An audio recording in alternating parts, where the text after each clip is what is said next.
मी अरुण बापू जुंजारकर, साप्ताहिक वृत्तपत्र पत्रिका मागील 13 वर्षापासून न्यूजपेपर चालवत आहे आणि मालाड पीक उत्तर विभागामध्ये अनेक अवैध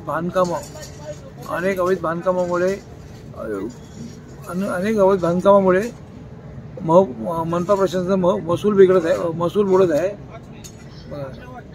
बुडत आहे।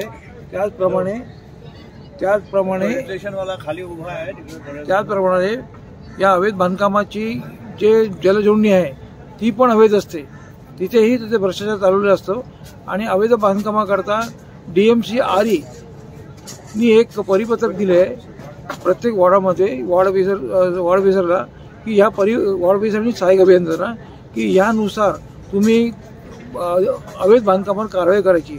पण हे तसं न करता आपली मनमानी करत आहे व जसे आज कल्याण, डोंबिवली, वसई विरार, नालासोपारा या अनेक ठिकाणी आपण मागील 2 वर्षात बघतोय की अवैध बांधकाम म्हणजे खोटे दस्तावेज करून लोकांची फसवणूक होत आहे। तोच प्रकार मालाड उत्तर विभागात चालू झाला आहे।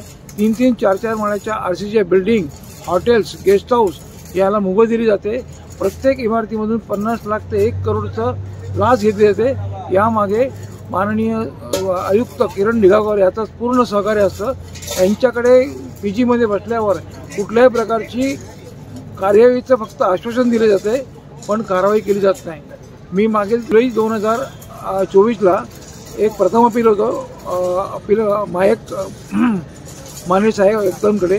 त्यावेळेस त्यांनी माझ्या अपील 10वर त्यांनी अहवाल दिला, कार्यवाहीचे आदेश दिले, पण ते आजपर्यंत दिले गेले नाही।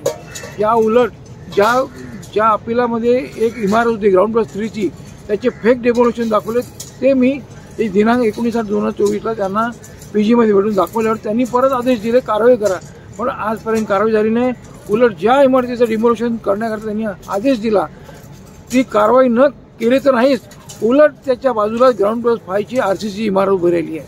त्यामुळे प्रत्येक इमारतीमधून यांना लाखो रुपये मिळतात, यांचा सहभाग असतो, त्यामुळे हे लोक दुर्लक्ष करतात आणि सगळे कायदे कानून गुंडाळून ठेवलेले आहेत। त्यामुळे यांच्यावर कारवाई करता, यांच्यावर दडपण आणण्याकरता लोकांची दिशाभूल, लोकांना फसवणूक होऊ नये या प्रॉपर्टी घेण्यापासून, म्हणून त्यामुळे मी माझं हे पूर्ण अवैध बांधकामाचं त्या तक्रारी आहे सहाय्यक आयुक्त, आपलं मुंबई मनपा आयुक्त, अतिरिक्त आयुक्त, दक्षता विभाग व DMC समोर मांडणार आहे।